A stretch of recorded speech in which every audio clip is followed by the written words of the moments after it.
Capítulo 3. La fe. Visualización y creencia en la consecución del deseo. El segundo paso hacia la riqueza. La fe es el elemento químico principal de la mente.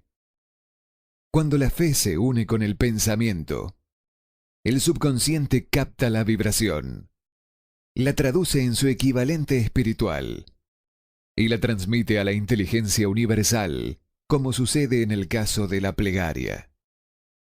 La fe, el amor y el sexo son las más poderosas entre las principales emociones positivas. Cuando las tres se mezclan, las tres tienen el efecto de colorear el pensamiento de tal manera que éste alcanza al momento el subconsciente y allí se transforma en su equivalente espiritual, la forma espiritual que gatilla una respuesta de la inteligencia infinita. El amor y la fe son físicos, relacionados con el lado espiritual del hombre. El sexo es puramente biológico y tiene relación solo con lo físico. La mezcla o combinación de estas tres emociones abre una línea directa de comunicación entre la mente pensante finita del hombre y la inteligencia infinita. ¿Cómo acrecentar la fe? Tenemos un planteamiento que le ayudará a entender con mayor cabalidad la importancia que el principio de autosugestión tiene en la transmutación del deseo en su equivalente físico o monetario. La fe es un estado mental que se puede inducir o crear con la afirmación o con las repetidas instrucciones al subconsciente a través del principio de autosugestión. Como ejemplo, considere el propósito por el que presumiblemente usted está leyendo este libro. El objetivo es, por supuesto, adquirir la capacidad de convertir el pensamiento intangible del impulso del deseo en su contrapartida física, el dinero. Al llevar a cabo las instrucciones descritas en los capítulos sobre la autosugestión y el subconsciente, resumidas en el capítulo de la autosugestión, usted puede convencer al subconsciente de que cree que recibirá lo que está requiriendo. Y ello actuará en esa creencia, que su subconsciente le devolverá en forma de fe, acompañada de planes concretos para procurar eso que usted quiere. El método a través del cual uno desarrolla la fe, donde ya no existe, es extremadamente difícil de describir. Casi tan difícil, de hecho, como sería describir el color rojo a un hombre ciego que nunca ha visto el color y no tiene nada con qué compararlo. La fe es un estado mental que usted puede incrementar a voluntad, una vez que haya dominado los 13 principios, pues se trata de un estado mental que crece a voluntad a través de la aplicación de estos principios. La repetición de órdenes afirmativas a su subconsciente es el único método conocido para el crecimiento voluntario de la emoción de la fe. Quizás el concepto le quede más claro con la siguiente explicación de la forma en que los hombres, a veces, se convierten en criminales, para decirlo con las palabras de un famoso criminalista. Cuando los hombres entran por primera vez en contacto con el delito, este les repugna. Si siguen en contacto con él durante algún tiempo, se acostumbran y lo toleran. Y si permanecen en contacto con el crimen durante el tiempo suficiente, acaban por aceptarlo y se dejan influir por él. Es el equivalente de decir que cualquier impulso de pensamiento que sea repetidamente encauzado hacia el subconsciente resulta aceptado e influye en el subconsciente, que procede a traducir ese impulso en su equivalente físico por el procedimiento más práctico que encuentre a disposición. En relación con esto, reconsidere la proposición de que todos los pensamientos que han tenido emociones, cargados emocionalmente, y mezclados con la fe, empiezan inmediatamente a traducirse en su equivalente física o su contrapartida.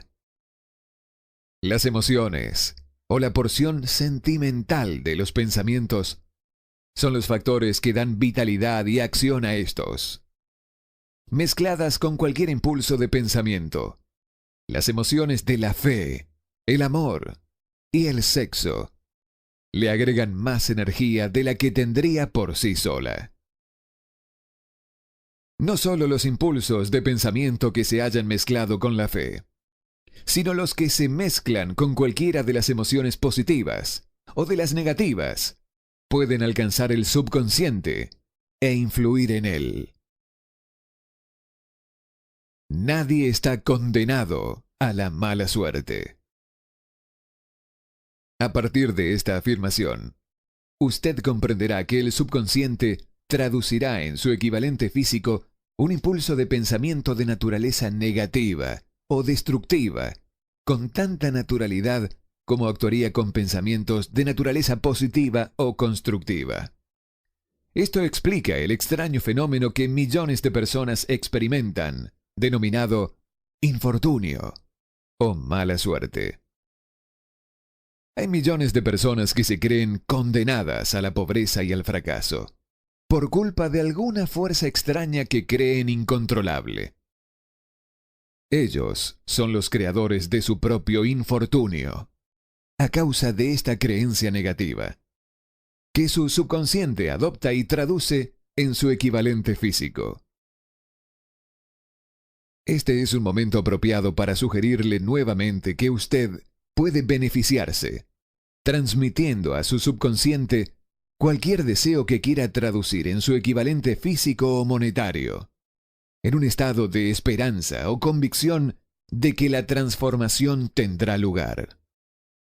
Su convicción, o su fe, es el elemento que determina la acción de su subconsciente. No hay nada que le impida embaucar a su subconsciente al darle instrucciones a través de la autosugestión, tal como yo engañé al subconsciente de mi hijo. Para llevar a cabo este engaño de manera más realista, cuando se dirija a su subconsciente, compórtese tal como si ya estuviera en posesión del objeto material que está pidiendo. Su subconsciente traducirá en su equivalente físico, por el medio más práctico y directo, cualquier orden que se le dé en un estado de convicción o de fe en que la orden se realizará. Claramente, se ha dicho bastante para señalar un punto de partida desde el cual uno puede, mediante la experimentación y la práctica, adquirir la capacidad de mezclar la fe con cualquier orden que se le dé al subconsciente. La perfección llegará a través de la práctica. No puede aparecer por el mero hecho de leer las instrucciones. Si fuera verdad que uno puede convertirse en un ladrón por asociarse con el crimen, y esto es un hecho conocido, sería igualmente cierto que uno podría desarrollar la fe al voluntariamente sugerirle a la mente subconsciente que uno tiene fe. La mente finalmente toma la naturaleza de las influencias que la dominan. Entienda esta verdad y sabrá por qué es esencial para usted que estimule sus emociones positivas como fuerzas dominantes de su mente y quite importancia y elimine emociones negativas. Una mente dominada por emociones positivas se convierte en una morada favorable para el estado mental conocido como fe. Una mente así puede, a voluntad, darle al subconsciente instrucciones que éste aceptará y ejecutará con prontitud. La fe es un estado mental que se puede inducir mediante la autosugestión. Durante todas las épocas, las religiones han exhortado a la humanidad en conflicto a tener fe en este o aquel dogma o credo, pero no han logrado explicar a las multitudes cómo tener fe. No han afirmado que la fe es un estado mental que se puede inducir mediante la autosugestión.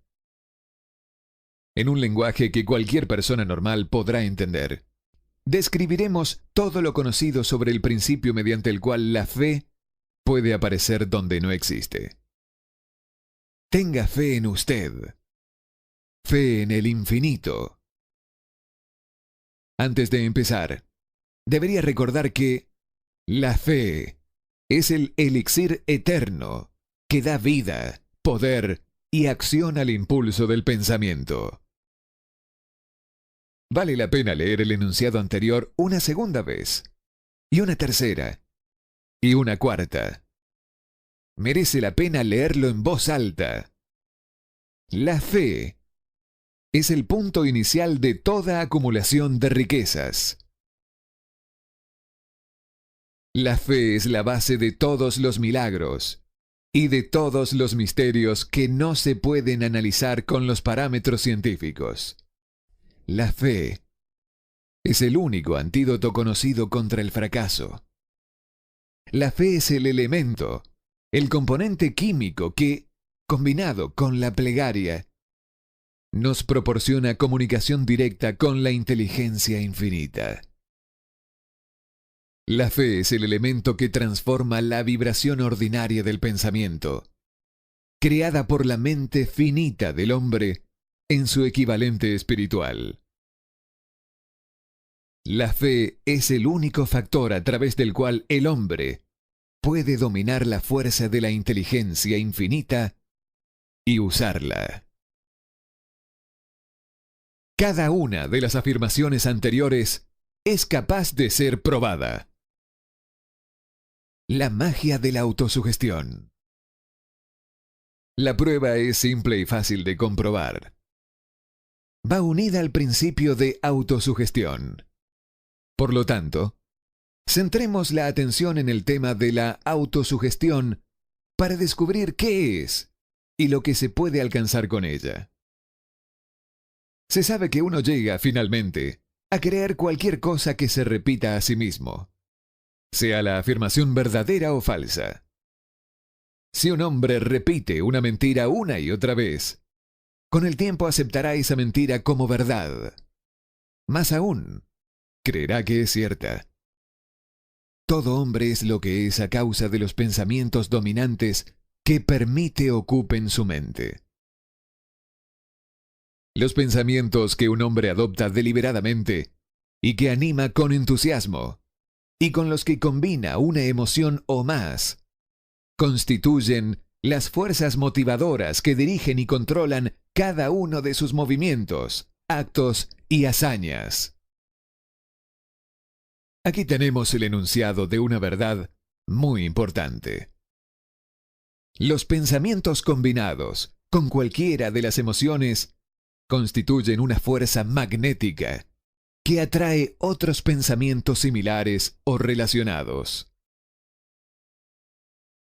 Un pensamiento así magnetizado con la emoción se puede comparar con una semilla que, cuando es plantada en terreno fértil, germina, crece y se multiplica una y otra vez, hasta que aquello que en un principio fue una semillita se convierte en innumerables millones de semillas de la misma especie.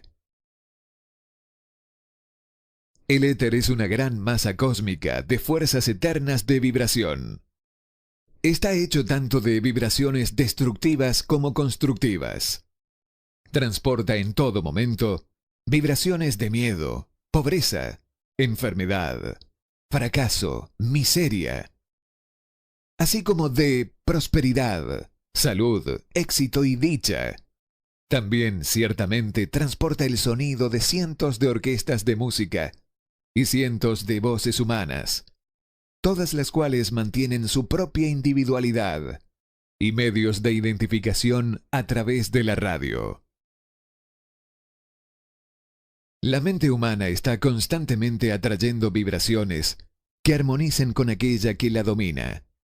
Cualquier idea, plan, pensamiento o propósito que uno albergue atrae infinidad de ideas afines. Adhiere estas ideas a su propia fuerza y crece hasta convertirse en el propósito maestro que domina y motiva al individuo en cuya mente se ha alojado. Volvamos ahora al punto inicial, para informarnos de cómo se puede plantar en la mente la semilla original de una idea.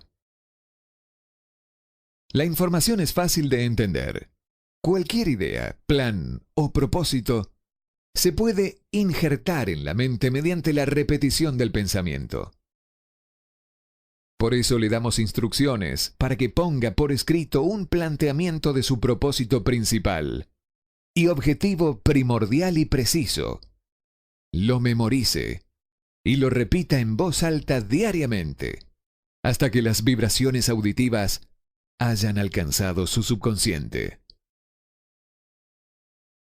Somos lo que somos, debido a las vibraciones del pensamiento que tomamos y registramos a través de los estímulos de nuestro ambiente cotidiano.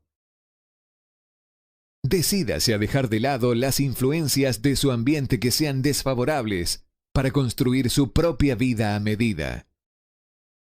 Al hacer un inventario de sus recursos y capacidades mentales, quizás descubra que su mayor debilidad sea su falta de confianza en sí mismo.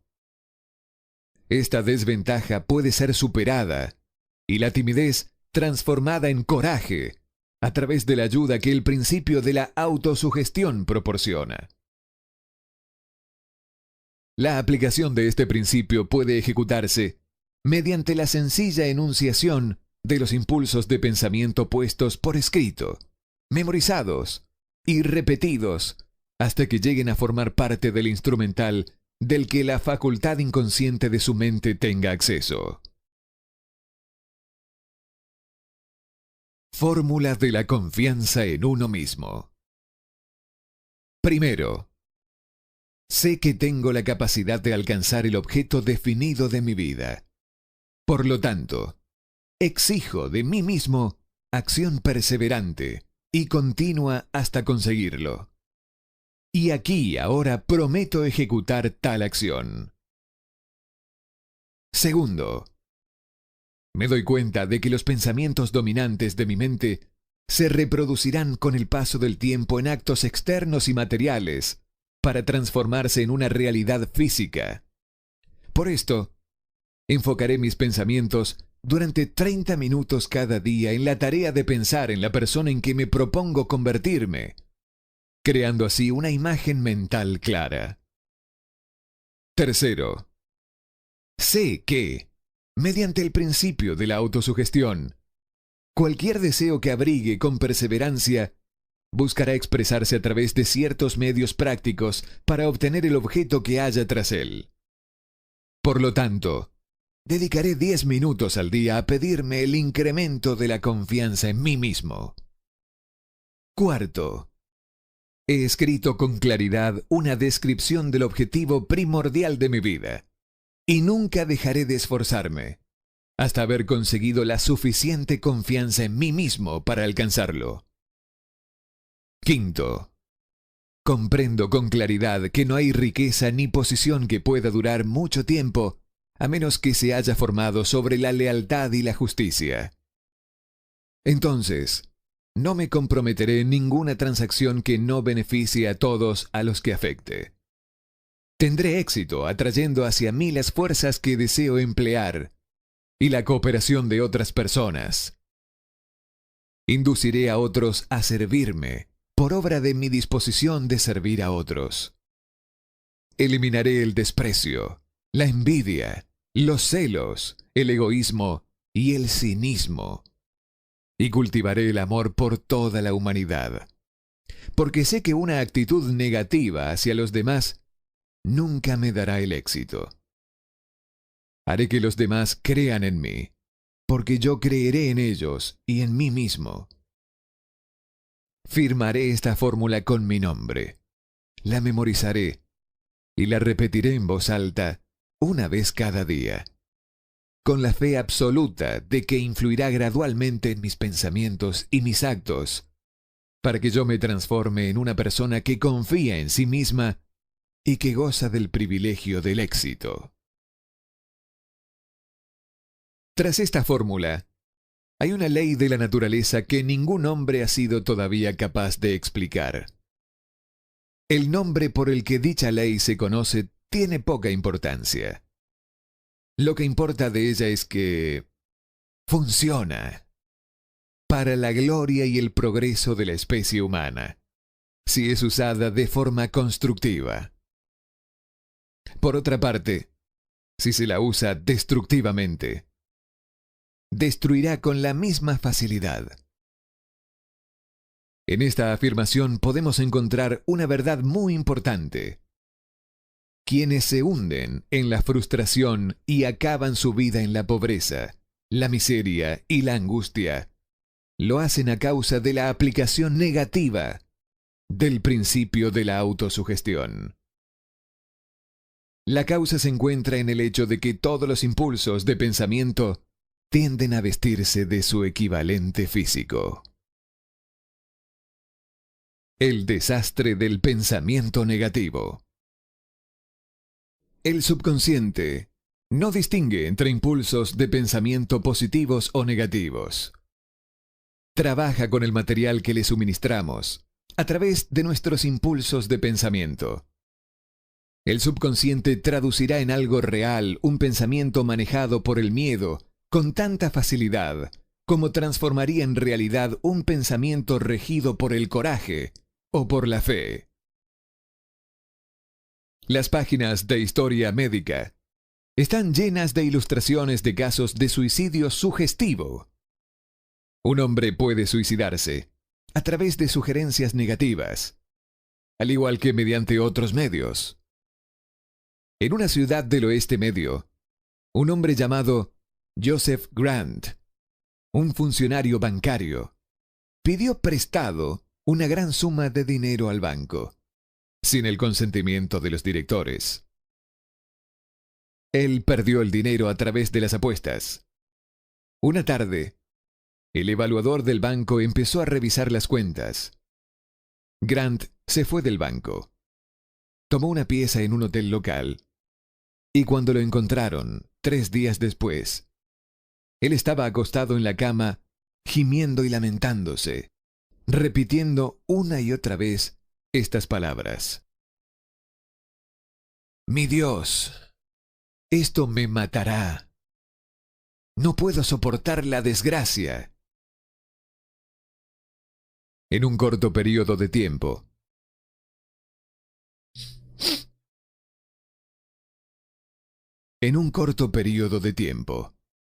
se murió. Los doctores lo declararon públicamente como un caso de suicidio mental. Tal como la electricidad hace girar las ruedas de la industria y rinde servicios útiles si se la emplea correctamente, o acaba con la vida si se hace mal uso de ella, así, la ley de la autosugestión nos llevará a la paz y la prosperidad, o nos arrastrará hacia el valle de la miseria, el fracaso y la muerte, de acuerdo con el grado de comprensión y aplicación que tengamos de ella. Si uno se llena la cabeza de miedos, dudas y desconfianza en su capacidad para conectar y usar la fuerza de la inteligencia infinita, la ley de la autosugestión adoptará ese espíritu de desconfianza y lo utilizará como patrón mediante el cual el subconsciente lo traducirá en su equivalente físico. Esta afirmación es tan verdadera como la afirmación que 2 más 2 son 4. Así como el viento arrastra una nave hacia el este y otra hacia el oeste, usted será elevado o hundido por la ley de la autosugestión, según con la manera en que usted oriente las velas de su pensamiento. La ley de la autosugestión, que puede elevar a cualquier persona a niveles asombrosos de realización, queda bien descrita en los siguientes versos. Si piensas que estás vencido, lo estás. Si piensas que no te atreves, así es. Si te gusta ganar, pero piensas que no puedes, es casi seguro, no ganarás. Si piensas que perderás, estás perdido, pues el mundo nos enseña que el éxito empieza en la voluntad del hombre. Todo está en el estado anímico. Si piensas que eres superior, lo eres. Has tenido que pensar alto para ascender. Has tenido que estar seguro de ti mismo antes de ganar premio alguno. Las batallas de la vida no siempre favorecen al hombre más fuerte o al más rápido. Pero tarde o temprano, el hombre que gana es el hombre que piensa que puede. Observe las palabras que se han destacado y captará el profundo significado que el poeta expresa. ¿Qué genio yace dormido en su cerebro? En algún rincón de su carácter está latente, dormida, la semilla de la realización que, si germinara y se pusiera en movimiento, lo elevaría a niveles que tal vez usted nunca soñó alcanzar. Así como un virtuoso puede arrancar las melodías más hermosas de las cuerdas de su violín, usted puede despertar al genio que yace dormido en su mente y hacer que lo conduzca hacia arriba, hacia cualquier objetivo que desee. Abraham Lincoln fue un fracasado en todo lo que intentó, hasta después de haber alcanzado los 40 años. Fue un don nadie, de ninguna parte, hasta que una gran experiencia entró en su vida y despertó al genio dormido que había en su corazón y en su cerebro, para darle al mundo uno de sus hombres realmente grandiosos. Esa experiencia estaba combinada con las emociones de la aflicción y el amor. Le aconteció a través de Anne Rutledge, la única mujer a quien amó realmente. He sabido que la emoción del amor está ligada al estado de ánimo conocido como la fe. Y esto se debe a que el amor se aproxima mucho a traducir los impulsos de pensamiento propios en su equivalente espiritual. Durante su labor de investigación, el autor ha descubierto, a partir del análisis de la vida y obra y realizaciones de centenares de hombres de posiciones destacadas, que detrás de casi cada uno de ellos existía la influencia del amor de una mujer. Si quiere pruebas del poder de la fe, examine las realizaciones de los hombres y mujeres que se han valido de ella. Jesús, el Nazareno, encabeza la lista. La base de la cristiandad es la fe, independiente de cuántas personas hayan falseado o malinterpretado el significado de esa gran fuerza. La esencia de las instrucciones y de las realizaciones de Cristo, que pueden haberse interpretado como milagros, son nada más y nada menos que fe. Si hay fenómenos milagrosos, se pueden solo a través del estado mental conocido como la fe. Consideremos el poder de la fe, tal como nos la mostró un hombre bien conocido por toda la humanidad, el Mahatma Gandhi, de la India. En este hombre, el mundo tuvo uno de los ejemplos más sorprendentes de las posibilidades de la fe que conozca la humanidad. Gandhi ostentó más poder potencial que ningún otro de sus contemporáneos. Y ello a pesar del hecho de que no contó con ninguna de las herramientas ortodoxas del poder, tales como dinero, barcos de guerra, soldados o material bélico. Gandhi no tenía dinero, ni casa, ni siquiera ropas, pero tenía poder. ¿Cómo lo obtuvo? Lo creó a partir de su comprensión del principio de la fe y mediante su capacidad para trasplantar esa fe al espíritu de 200 millones de personas. Gandhi consiguió la increíble proeza de influir en 200 millones de mentes para formar un conglomerado humano que se moviese al unísono, como un solo ser.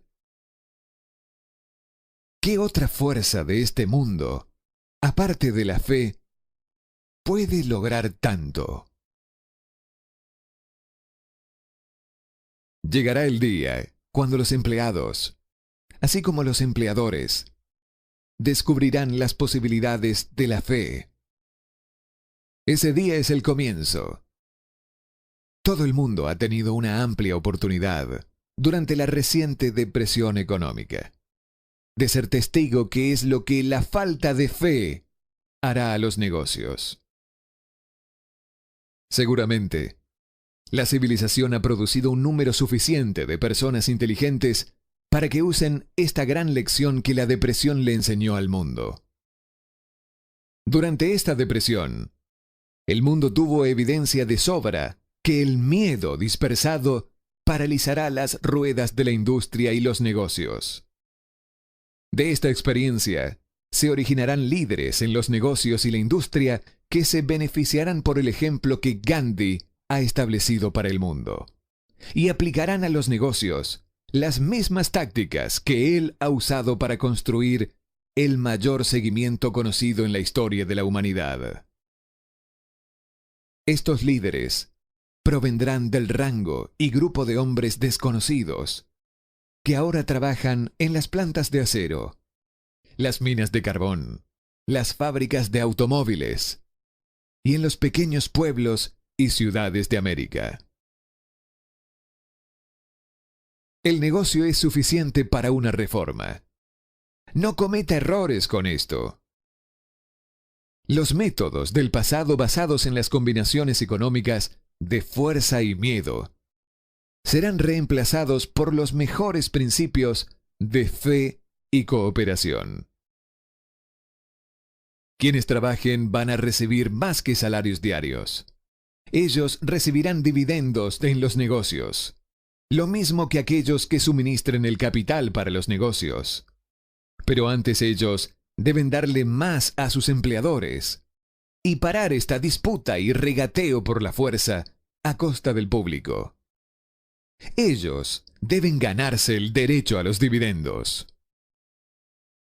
Por otra parte, y esto es lo más importante de todo, ellos serán llevados por líderes que entenderán y aplicarán los principios empleados por Mahatma Gandhi.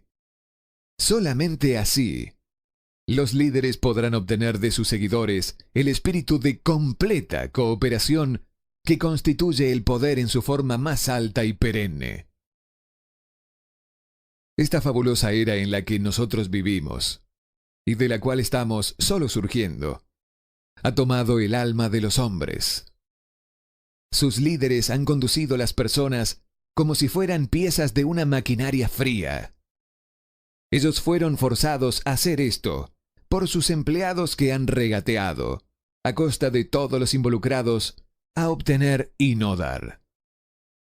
El lema del futuro será felicidad y satisfacción humana. Y cuando se haya alcanzado este estado mental, la producción se hará cargo de sí misma, en forma más productiva que cualquier cosa que alguna vez se haya cumplido, donde los hombres no pueden y no podrían mezclar la fe y el interés individual con su trabajo. Cómo una idea construyó una fortuna.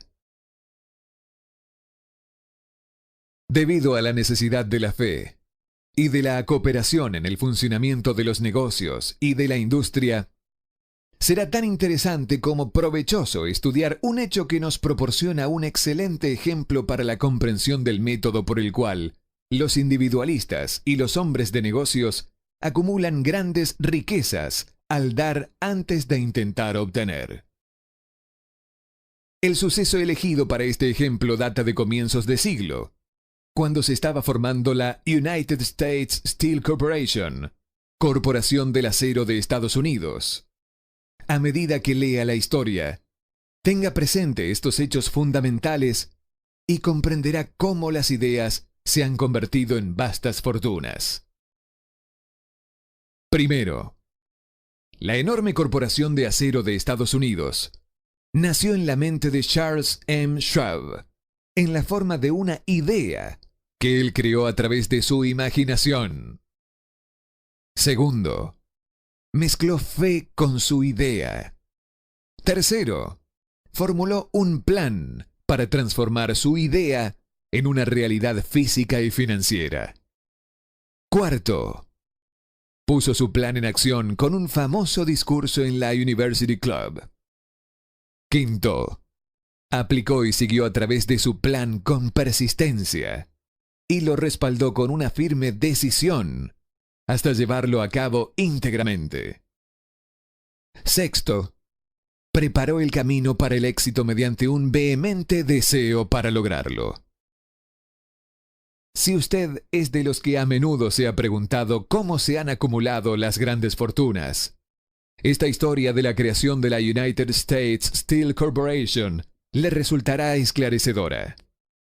Si tiene alguna duda de que las personas pueden pensar y hacerse ricos, esta historia disipará esa duda, porque podrá ver con claridad en la historia de la United States Steel Corporation la aplicación de una porción importante de los principios que se describen en este libro. El asombroso relato del poder de una idea ha sido escrito de forma magistral por John Lowell, del New York World Telegram, y la transcribimos con su venia.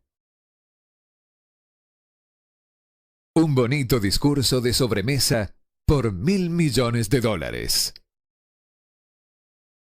Aquella noche del 12 de diciembre de 1900, en la que unos 80 miembros de la sociedad financiera se reunieron en el salón de banquetes del University Club, en la Quinta Avenida, para hacer los honores a un hombre joven del oeste de Estados Unidos.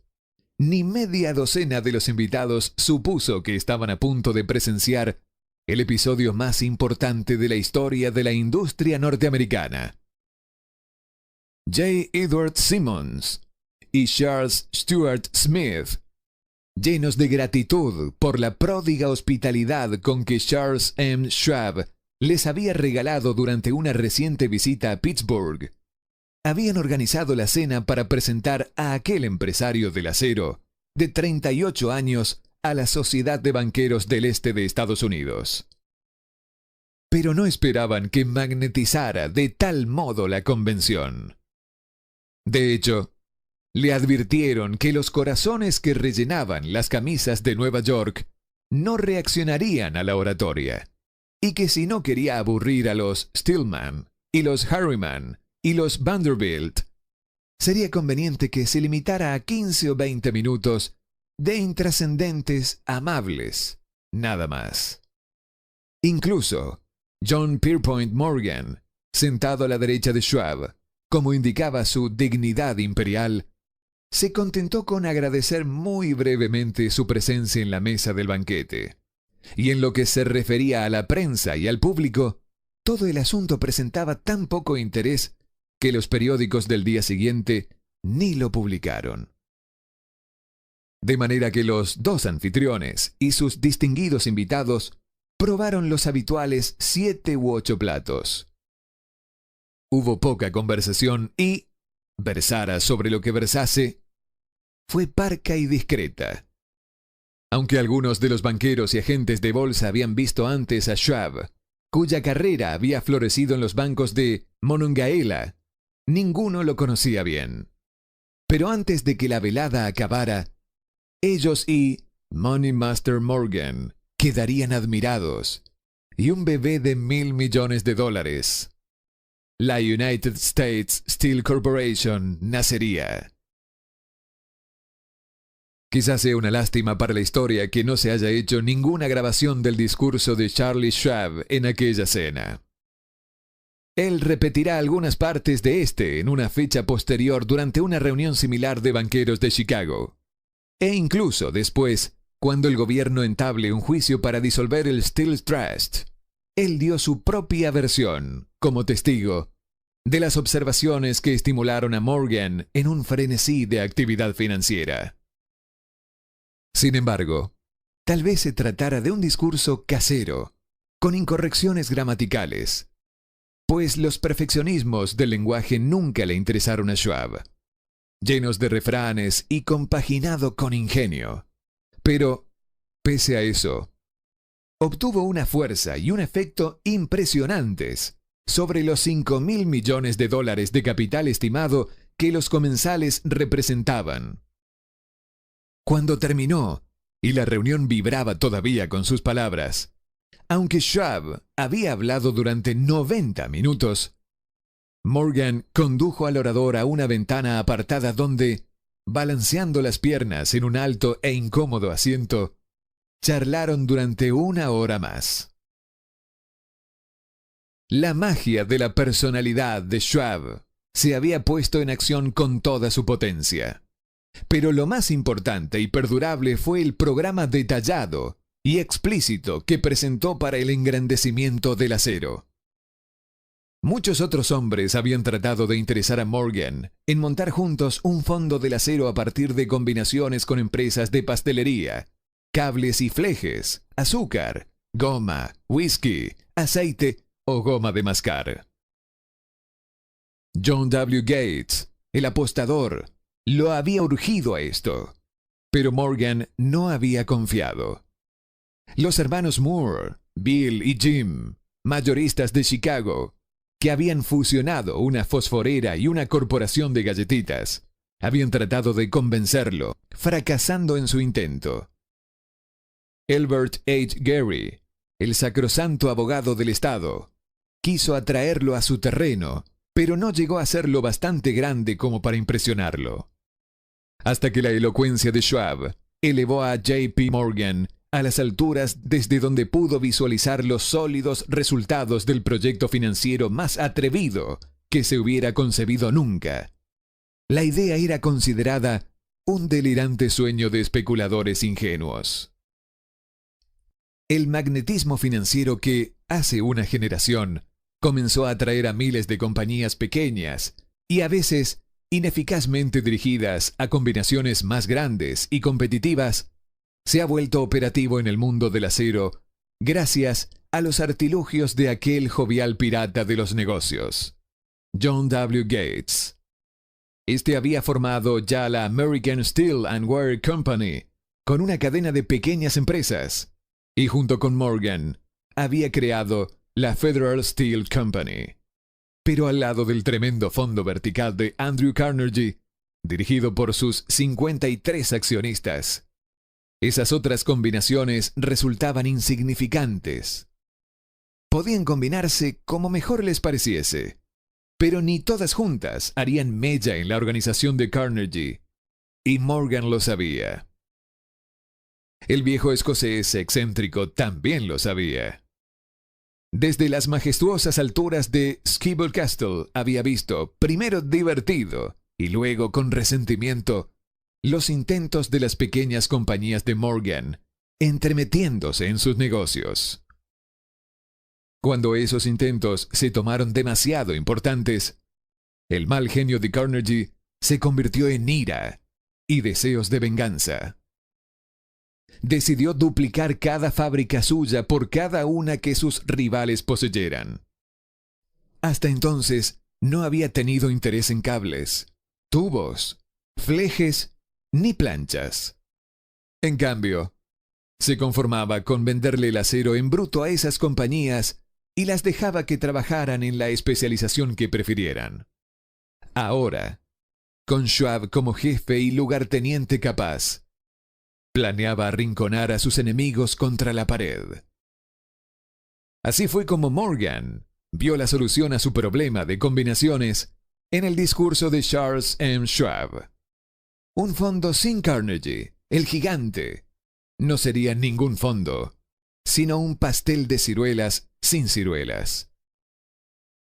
El discurso de Schwab de aquella noche del 12 de diciembre de 1900 aportó la sugerencia, que no la solicitud, de que el vasto imperio Carnegie podía llegar a estar bajo la sombra de Morgan.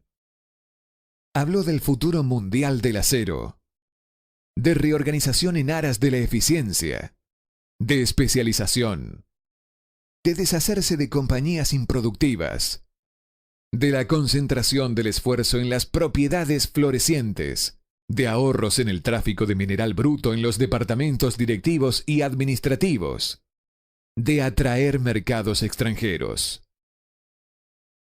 Más aún, les dijo a los bucaneros que había entre ellos dónde estaban los errores de su piratería habitual. Sus propósitos, suponía él, habían sido crear monopolios, aumentar los precios y pagarse a sí mismos dividendos exagerados más allá de todo privilegio. Con su estilo campechano, Schwab condenó ese sistema. La estrechez de miras de semejante política, dijo a su auditorio, residía en el hecho de que restringía el mercado en un momento en que todo pugnaba por la expansión. Abaratando el costo del acero, explicó, se formaría un mercado expansivo. Se idearían más usos para el acero y se captaría una parte considerable del mundo de la industria. En verdad, aunque él no lo supiese, Schwab era un apóstol de la moderna fabricación en serie. Así acabó la cena en el University Club. Morgan se fue a su casa para pensar en las predicciones de progreso de Schwab. Schwab regresó a Pittsburgh a dirigir el negocio siderúrgico para We Andrew Carnegie, mientras Gary y todos los demás volvían a sus teletipos para especular anticipándose al próximo movimiento. No tardó mucho en suceder. A Morgan le llevó más o menos una semana digerir el festín de razonamientos que Schwab le había puesto enfrente. Cuando se aseguró de que no iba a sufrir ninguna indigestión financiera, llamó a Schwab y se encontró con un hombre bastante reticente. Al señor Carnegie, le dijo Schwab, quizás no le alegrara mucho descubrir que el presidente de su conglomerado de empresas había estado coqueteando con el emperador de Wall Street, el barrio que Carnegie había resuelto nunca pisar. Entonces, John W. Gates, que hacía de intermediario entre Morgan y Schwab, sugirió que si Schwab estuviera casualmente de paso por el Bellevue Hotel de Filadelfia, J.P. Morgan podía coincidir con él en el mismo lugar. Sin embargo, cuando Schwab llegó, Morgan estaba enfermo en su casa de Nueva York y presionado por el hombre mayor. Schwab viajó a Nueva York y se presentó ante la puerta de la biblioteca del financiero. En la actualidad, ciertos historiadores de la economía han expresado la sospecha de que esta historia, desde el principio al fin, fue planificada por Andrew Carnegie. Que la cena en honor de Schwab, el célebre discurso, la reunión del domingo por la noche entre Schwab y el rey del dinero fueron sucesos que el sagaz escocés había preparado de antemano. La verdad es justamente lo contrario. Cuando Schwab fue llamado a cerrar el trato, ni siquiera sabía si el jefecito, como llamaban a Andrew, prestaría atención a una oferta de vender, en particular a un grupo de hombres a quienes Andrew consideraba dotados de algo menos que la beatitud. Pero Schwab acudió a la reunión con 6 hojas escritas de su puño y letra, llenas de datos que, según él, representaban el valor físico y potencial de rendimiento de cada compañía metalúrgica que él consideraba una estrella esencial en el nuevo firmamento del metal. 4 hombres sopesaron esos esquemas durante toda la noche. El jefe, por supuesto, era Morgan, firme en su credo del derecho divino del dinero. Con él estaba su socio aristocrático, Robert Bacon, un erudito y un caballero. El tercero era John W. Gates, a quien Morgan calificaba de apostador y utilizaba como herramienta. El cuarto era Schwab, que sabía más sobre el proceso de elaborar y vender acero que cualquier grupo de hombres de su época. A lo largo de la conferencia, los esquemas del hombre de Pittsburgh no se cuestionaron nunca. Si él decía que una compañía valía tanto, así era, y punto. También insistió en incluir en la combinación solo las empresas que él tenía nominadas.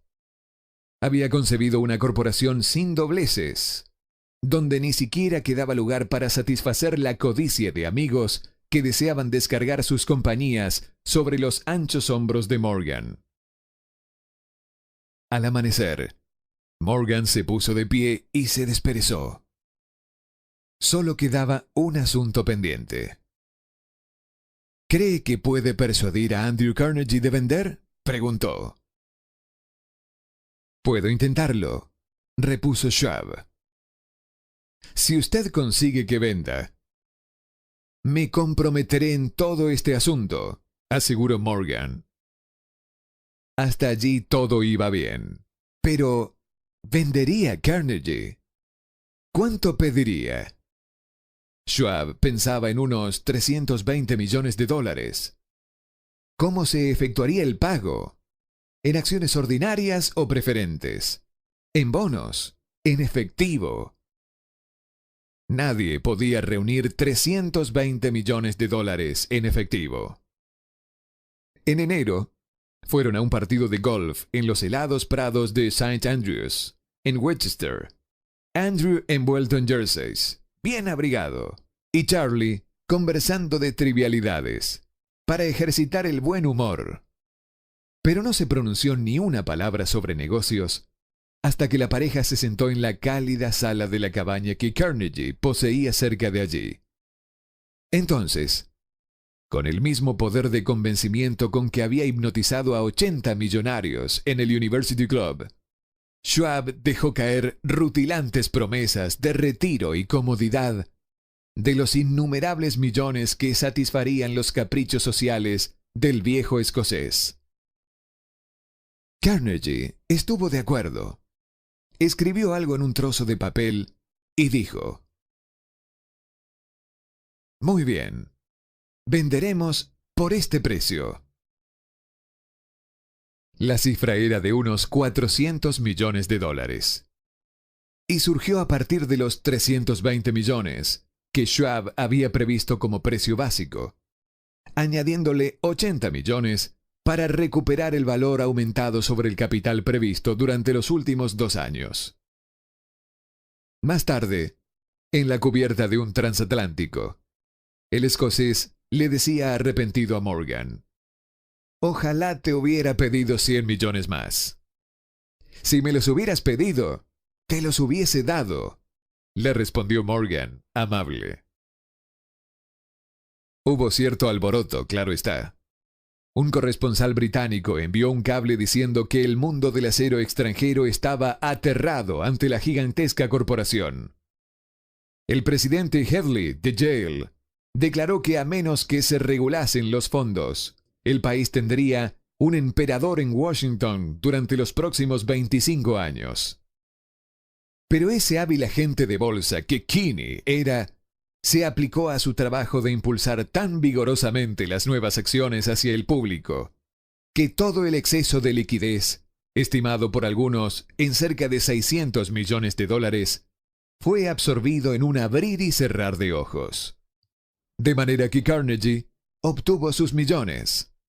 El sindicato de Morgan consiguió 62 millones por todos sus problemas, y todos los muchachos, desde Gates a Gary, también ganaron sus millones. Schwab, de 38 años, obtuvo su recompensa. Fue nombrado presidente de la nueva corporación y ocupó el cargo hasta 1930.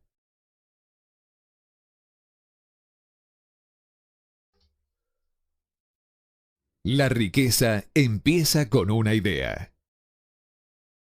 La impresionante historia del gran negocio que usted acaba de leer es un ejemplo perfecto del método por el cual el deseo puede transformarse en su equivalente físico. Me imagino que algunos lectores cuestionarán la afirmación de que un mero e intangible deseo puede convertirse en su equivalente físico. En forma dudosa algunos dirán, usted no puede transformar nada en algo. La respuesta está en la historia del acero de Estados Unidos. Esa gigantesca organización se creó en la imaginación de una persona. El plan por el que se le proporcionaban a la organización hornos de acero que aportaban su estabilidad financiera se creó en la mente del hombre. Su fe, deseo, imaginación y perseverancia fueron los verdaderos ingredientes esenciales que conformaron la United States Steel Corporation. Los hornos y los equipos mecánicos adquiridos por la empresa, después de haber surgido a la existencia legal, fueron incidentales. Pero un análisis cuidadoso revelará el hecho de que el valor aumentado de las propiedades adquiridas por la corporación se incrementó en unos $600 millones por la sola transacción que los consolidaba bajo una misma gerencia. En otras palabras, la idea de Charles M. Schwab, sumada a la fe con la que contagió a J.P. Morgan y a los demás, había dado utilidades por unos $600 millones. No es una suma insignificante por una sola idea. Lo que le pasó a algunos de los hombres que tomaron su parte de los millones de dólares de ganancias producto de esta transacción es un tema en el que no estamos interesados ahora. La característica destacable de este sorprendente logro es que sirve como evidencia no cuestionable de la solidez de la filosofía descrita en este libro, debido a que esta filosofía era la cubierta y la trama de toda la transacción. Por otra parte, la viabilidad de la filosofía ha sido establecida por el hecho de que la United States Steel Corporation prosperó hasta convertirse en una de las empresas más ricas y poderosas de Estados Unidos, dando empleo a miles de personas, desarrollando nuevas aplicaciones para el acero y abriendo nuevos mercados, demostrando así que los $600 millones de beneficio que la idea de Schwab produjo estaban bien merecidos. La riqueza empieza a partir de una idea. La cantidad está dada solo por la persona en cuya mente esa idea se pone en movimiento. La fe elimina las limitaciones. Cuando esté preparado para negociarle a la vida lo que usted desee, recuerde, usted es el que pone el precio por obtener lo que quiere. Recuerde también que el hombre que creó la Corporación de Acero de los Estados Unidos era prácticamente desconocido en ese momento. Era simplemente la mano derecha de Andrew Carnegie, hasta que creó su famosa idea. Después de esto, rápidamente pasó a tener una posición de poder, fama y riqueza. No hay limitaciones para la mente excepto las que nosotros reconocemos. Tanto la pobreza como la riqueza son resultado del pensamiento.